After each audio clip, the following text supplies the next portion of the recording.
And now at 11, a plea deal for the South Florida rabbi accused of fondling a little girl, and he will soon have his record cleared. CBS 4's Donna Rapado joins us live from outside the Miami-Dade courthouse. Donna?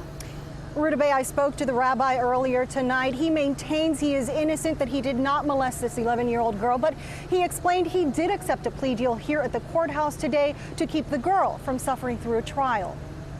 First charged with lewd and lascivious behavior with a minor, Rabbi Steve Caro accepted a plea deal Thursday for the lesser charge of battery.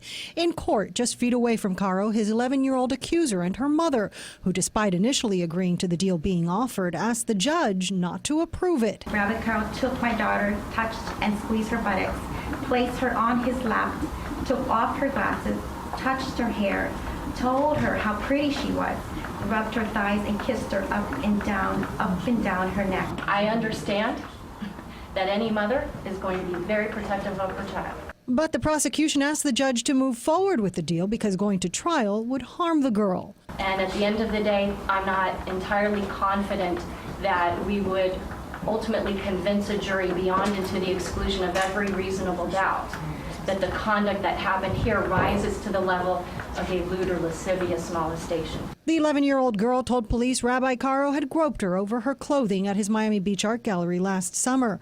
The rabbi admitted to CBS 4 after leaving jail then that he was just trying to cleanse the girl of negative energy.